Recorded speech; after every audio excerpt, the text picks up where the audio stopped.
Vinde, Espírito Santo, vinde por meio da poderosa intercessão do Imaculado Coração de Maria, vossa amadíssima esposa. Meus amados irmãos e irmãs, estamos mais uma vez reunidos em nome do Pai, do Filho e do Espírito Santo. Amém. São Miguel Arcanjo, defendei-nos neste combate, sede nosso auxílio contra as maldades e ciladas do demônio. Instante e humildemente vos pedimos que Deus sobre ele impere e vós, príncipe da milícia celeste, com esse poder divino, precipitai no inferno a Satanás e a todos os espíritos malignos que andam pelo mundo para perder as almas. Ave Maria, cheia de graça, o Senhor é convosco. Bendita sois vós entre as mulheres, bendito é o fruto do vosso ventre, Jesus. Santa Maria, Mãe de Deus, rogai por nós, pecadores, agora e na hora da nossa morte. Amém.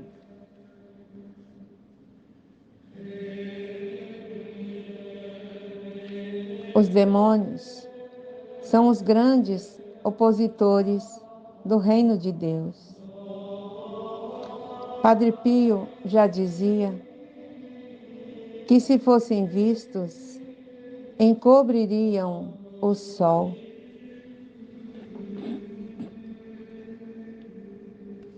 Os homens, quando se revoltam contra Deus,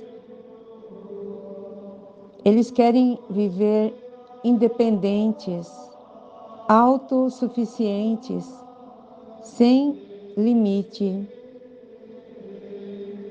Querem viver a vida. E com isso, eles vão dando força aos demônios que estão à sua volta. Os demônios vão paralisando o ser humano. Eles vão fazendo uma comunhão com os homens. O que é o inferno? O inferno são os anjos que caíram do céu.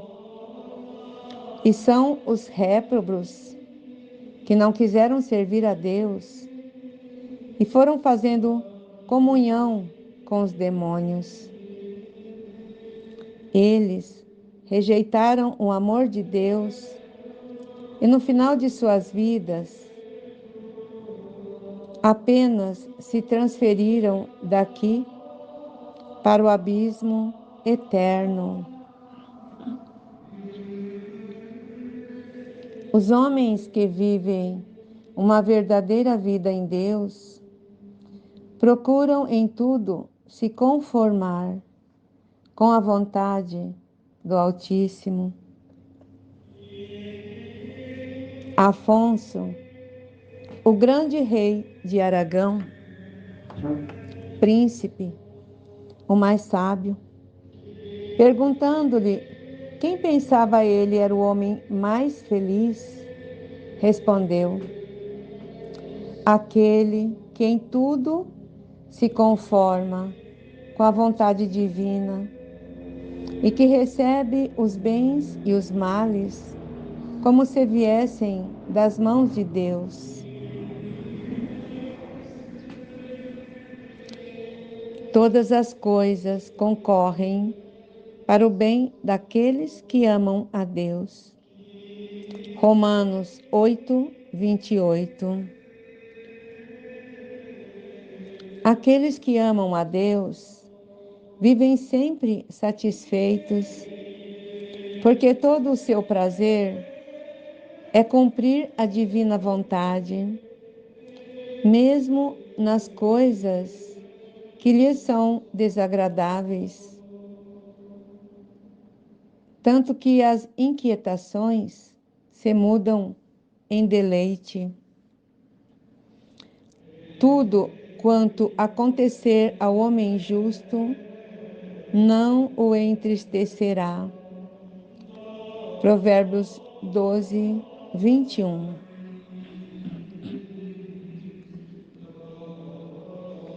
Muitas pessoas usam as contrariedades, as pequenas cruzes diárias, para apagar suas faltas e diminuir seu purgatório aqui na terra. Portanto, não vamos falar sobre os réprobos, os que se afastaram de Deus, e sim, vamos falar pelas almas do purgatório e as pessoas caridosas que usam as suas contrariedades, os seus sofrimentos, e oferecem alívio pelas almas do purgatório. E sabemos que a ingratidão não pode existir no purgatório. As almas que socorremos com nossas orações e penitências protegem e socorrem as almas que estão esperando a caridade de nossas orações, e podemos oferecer a elas as cruzes que carregamos nesta vida.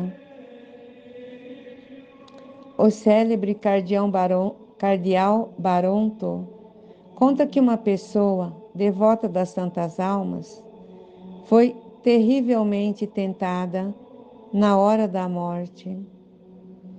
Estava desolada e quase em estado de desespero, quando uma multidão de pessoas veio em seu auxílio. Logo ficou livre de toda tentação e entrou em doce paz.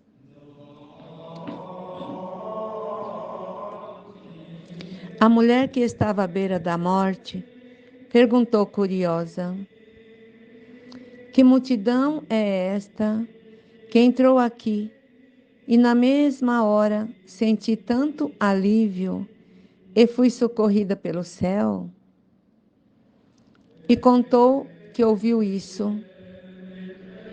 Somos as almas que tirastes do purgatório e viemos buscar a vossa alma para juntos entrarmos no reino dos céus. Ao ouvir estas palavras, a agonizante feliz sorriu e expirou. Quando falamos sobre aceitar as pequenas cruzes, não quero dizer que devemos ficar calados sobre tudo, porque nós temos que ser profetas para defender a verdade, principalmente de nossa fé, que está atualmente sendo muito atacada. Para defender o Evangelho, a tradição e a nossa fé, devemos nos levantar como profetas e não aceitar, submissos, tudo o que vemos acontecer. Pois o demônio se levantou com fúria e temos que ser corajosos e valentes combatentes até o fim. Nós devemos lutar pelo reinado de Cristo para podermos estar do lado certo quando Nossa Senhora pisar na cabeça da serpente. A serpente será esmagada e com ela todos os réprobos que não seguiram, todos os réprobos que seguiram o canto da sereia do demônio.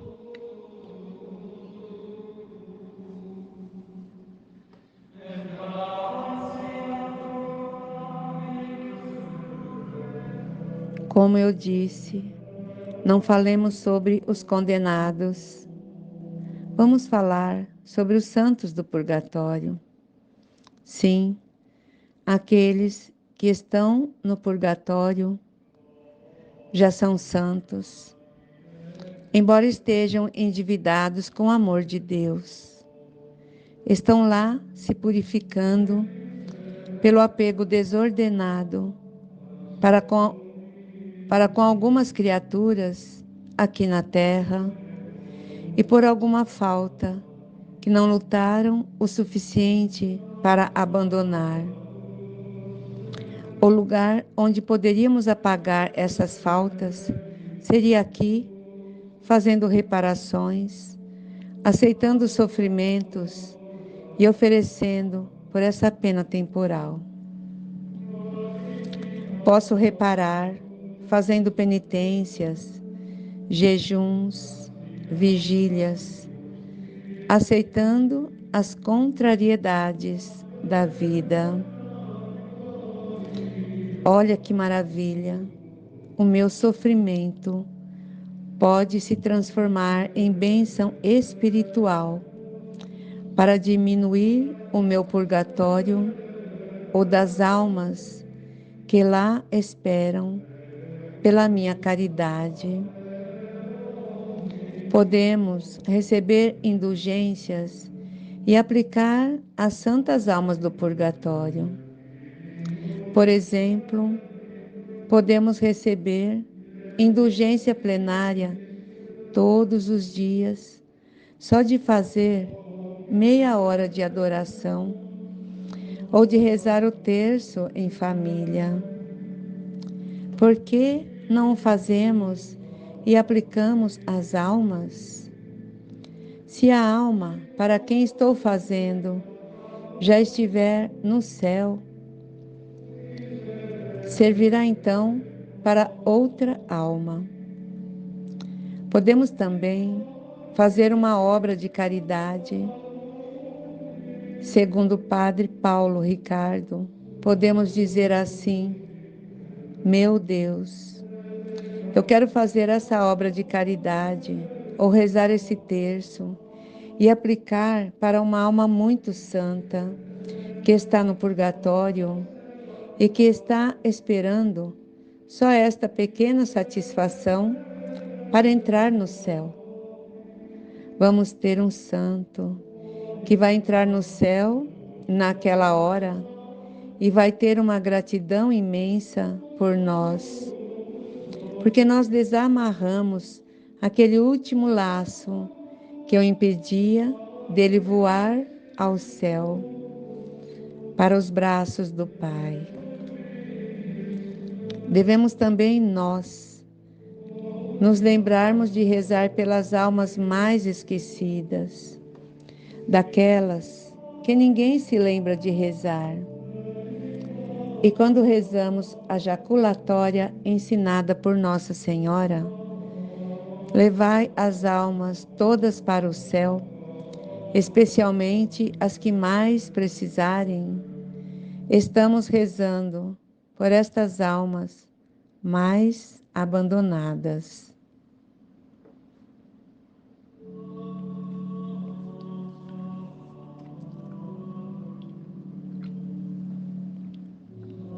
Na mensagem AVVD, de 22/7 de 1987, Jesus mostra a Vassula um grupo de almas. Vassula, vês todas aquelas almas?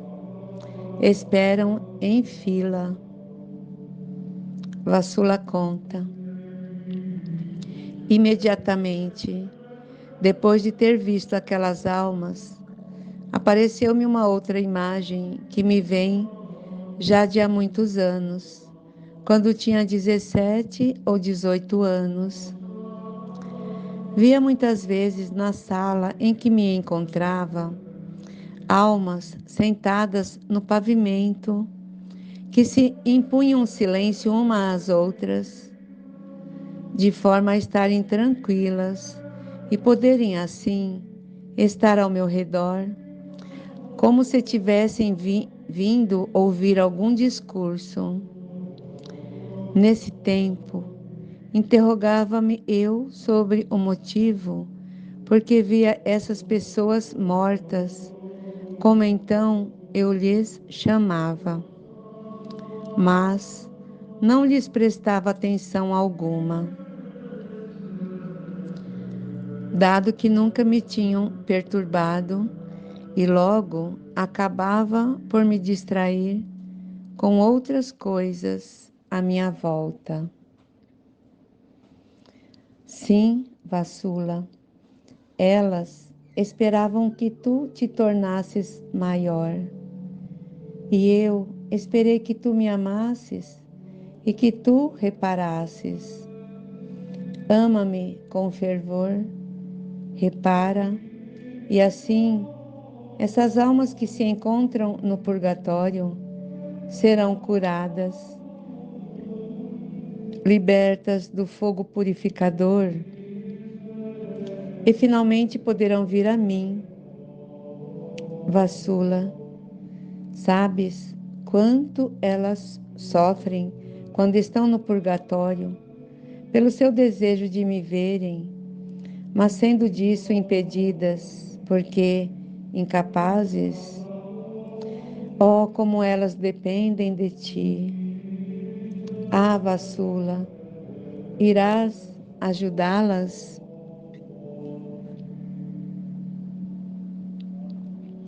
Muitas pessoas, ao invés de rezarem pelas almas do purgatório, a pessoa que está conduzindo as orações diz: vamos rezar para que Deus console a família. Devemos sim pedir pelas pessoas que perderam um ente querido para que Deus as console. Mas quem mais precisa de oração é a alma daquele que já partiu. Muitas pessoas têm dúvidas sobre quem fez a consagração total à Nossa Senhora, pelo método de São Luís Maria Grignon de Montfort. Esses consagrados colocam os méritos e as satisfações, oferecendo tudo para Nossa Senhora.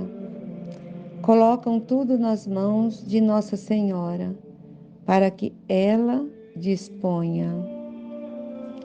Nesse ato heróico, tudo que eu faço de satisfação para o meu purgatório, seja no meu passado, seja no meu presente, seja no meu futuro, eu entreguei a Nossa Senhora e deixo em suas mãos santíssimas para quem ela vai aplicar.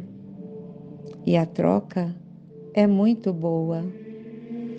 Eu dou generosamente as misérias do pouco que fiz, e ela tem todos os tesouros para poder aplicar para mim na hora que eu estiver no purgatório.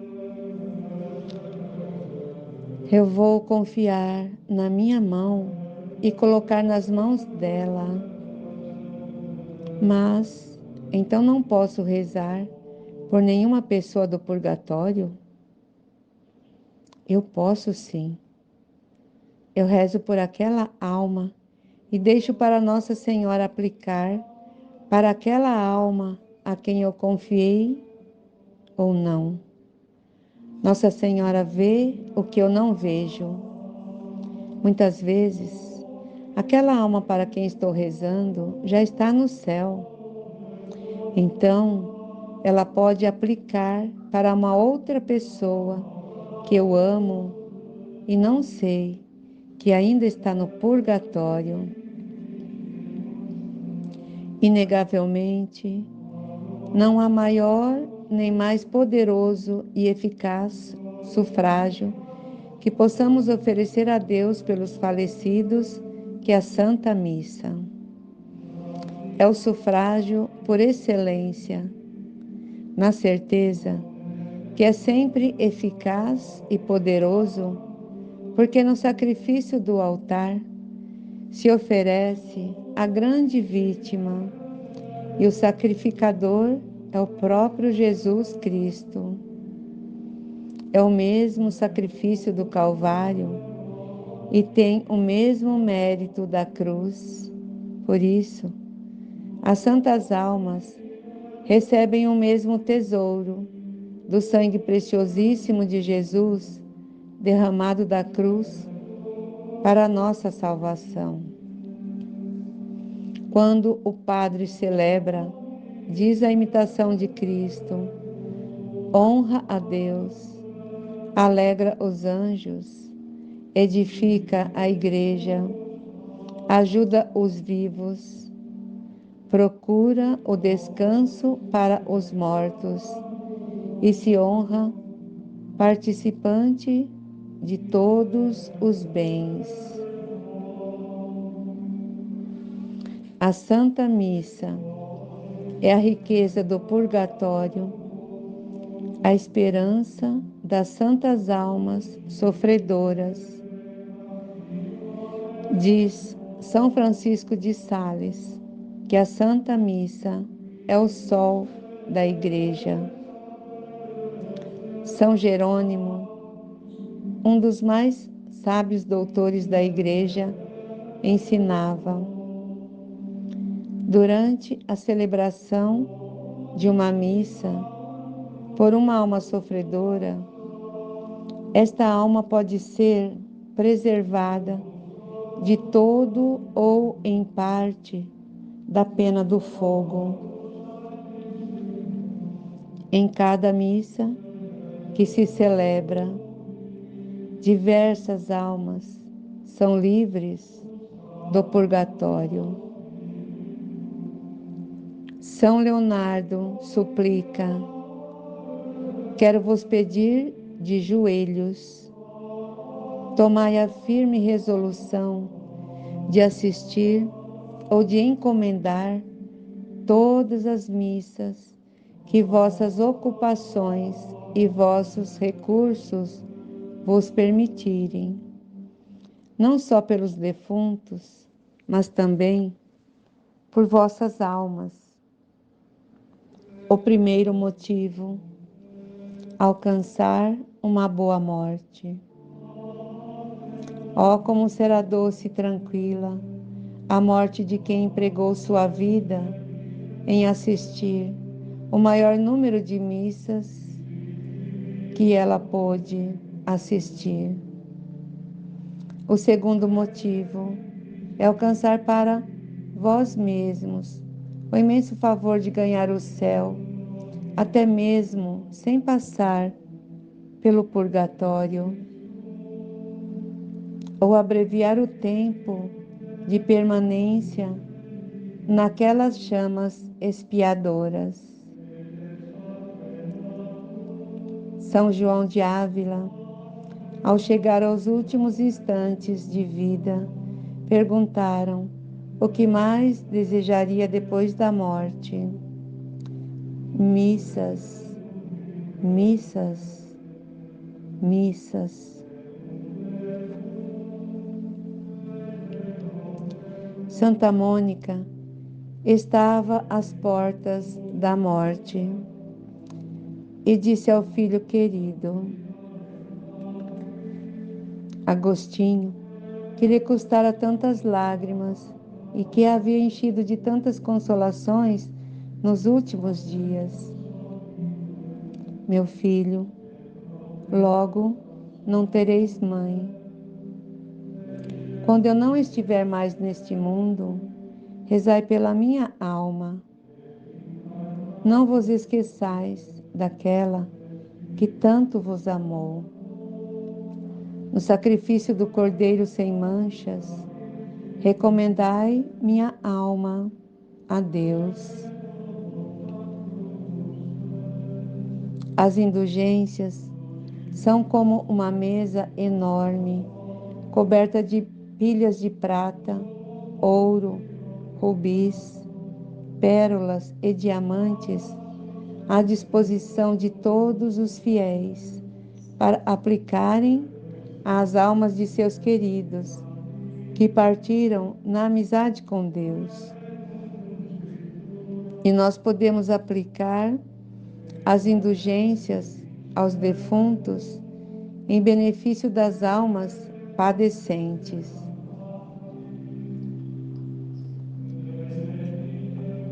Quando alcançamos uma indulgência plenária para um falecido, diante de Deus, essa alma já não ostenta nenhuma mancha de pecado e ela pode partir para contemplar a Deus, graças a esta indulgência que ganhamos para aquela alma que poderia ficar anos e anos no purgatório.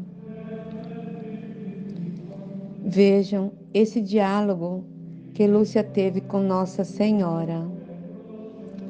Ela conta isso em seu livro de memórias. E eu também vou para o céu? Ela pergunta a Nossa Senhora. Sim, vais. E a Jacinta? Também. E o Francisco? Também. Mas tem que rezar muitos terços. Lembrei-me então de perguntar por duas raparigas que tinham morrido há pouco. Eram minhas amigas e estavam em minha casa a aprender a tecedeiras com minha irmã mais velha. A Maria das Neves já está no céu? Sim, está. Parece-me que devia ter uns 16 anos. E a Amélia estará no purgatório até ao fim do mundo. Talvez a revelação da Virgem Santíssima, a irmã Lúcia, assuste-nos um pouco. É de fato impressionante a ideia de uma alma sofrendo no purgatório até a consumação dos tempos. Movidos pela curiosidade, podemos chegar a nos perguntar: o que teria feito Amélia para merecer uma punição assim, tão severa, da justiça divina? Tem a minha paz. Eu, o Senhor, far-te-ei ver como as ajudarás. Procura-me sempre, imola-te e não te lamentes nunca. Ajudar-te-ei a realizar os meus desejos, bem-amada. Ama-me, pois o teu amor cura-as. AVVD 22/7/1987. Mensagem do livro Nossa Senhora Fala. No dia 12 de setembro de 1971. Meus bem-amados e queridos filhos, estou aqui convosco e desejo que vós vos lembreis desse dia bendito em que os 3 pastorinhos, a eles eu mesmo apareci para os fazer meus porta-vozes e para que, desse modo, pudessem transmitir aos homens os desejos de Deus, os meus desejos. Em Fátima, onde agora se reúnem milhares de peregrinos, eu convidei, como já em Lourdes e em muitas outras localidades, a oração e a penitência.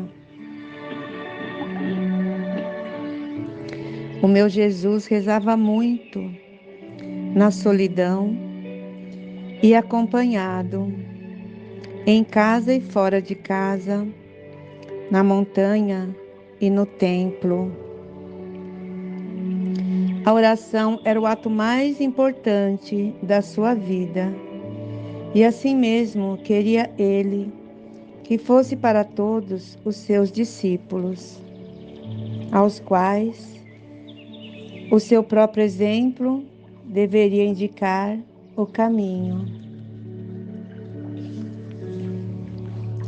Mas, se a oração lhe era necessária, verdade é que o era apenas enquanto homem, pois, como Deus, se identificava com o Pai e por isso mesmo inseparável dele. Como homem, ensinou-nos a recorrer a Deus a cada momento, a fim de cumprir os deveres da vida, realizar o bem e pedir a sua intervenção para realizar essas portentosas e admiráveis obras que se chamam milagres. Compete-vos agora a vós, meus filhos, tirar vantagem deste ensinamento. Por si só, o homem nada pode, especialmente ao tratar-se da vida eterna. É-lhe necessária uma força superior, o auxílio da graça que o leve, por assim dizer, acima de tudo quanto é simplesmente humano e o faça respirar um ar bem mais puro. Eis porque deveis rezar. Eis porque esta vossa mãe vos convida continuamente a rezar. Se quiserdes resolver os vossos assuntos pessoais, a oração será a vossa força, na medida em que chama por Deus em vosso auxílio. Porém, quando este convite é feito por todos e para todos, assume também um valor de intercessão, de reparação. Torna-se então um meio de poupar a um povo ou a uma nação uma destruição ou uma catástrofe. Se a oração é feita como a de Moisés no monte, é uma verdadeira força, e os vossos braços erguidos nessa invocação salvam todo o povo de Deus. No entanto, quando a oração vós quereis dar uma força ainda maior, então acrescentai-lhes a penitência. Era o grito de João no deserto. Fazei penitência. Que aliás foi confirmado pelo meu filho Jesus com estas palavras: se não fizerdes penitência, todos perecereis do mesmo modo. E uma vez mais o próprio Jesus vos deu o exemplo, podendo dizer-vos que os lobos tinham os seus covis, mas o Filho do Homem não tinha onde repousar a cabeça. Por conseguinte, a minha palavra, ao convidar-vos à penitência, não é senão um eco da sua. Onde Jesus passou 40 dias e 40 noites, vivendo no deserto, em completo jejum. Nesses tempos, como nos tempos de maior calamidade, o meu convite é ainda mais premente. Fazei penitência. E como? Não vos peço que vos vistais de saco ou que vos flageleis até o sangue, mas peço-vos, isso sim, que valorizeis todos esses sofrimentos que constantemente vos rodeiam na vida. Saber acolher tudo o que perturba, que aflige, que faz sangrar o coração, como meio de fazer penitência pelos próprios pecados e pelos pecados de todos os homens. Se a cidade de Nínive não tivesse ouvido e seguido a palavra do profeta Jonas, teria sido destruída, como já outras cidades o foram. Todo mundo é uma verdadeira cidade de Deus.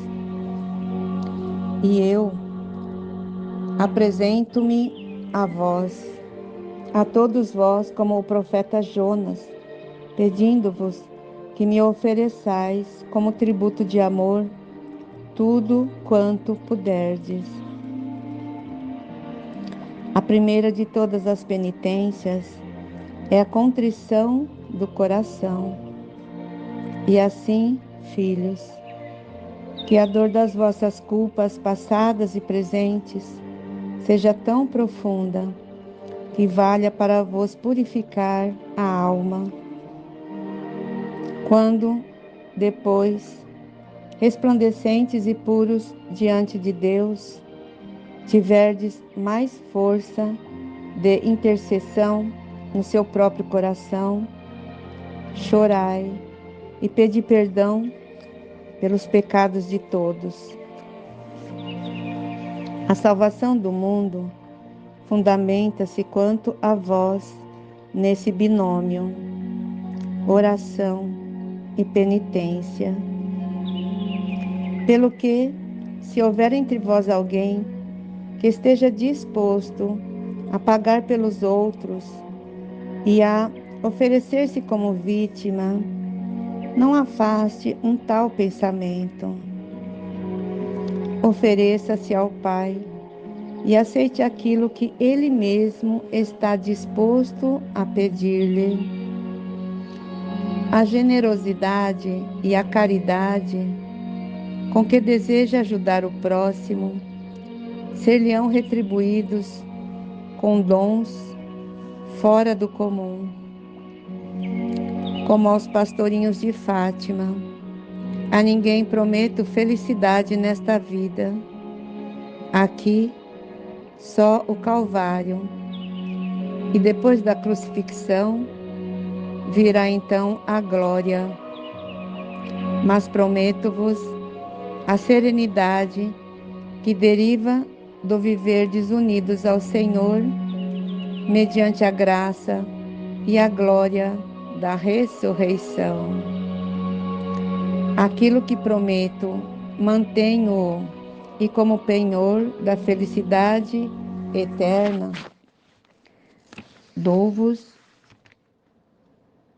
o meu abraço e a minha bênção.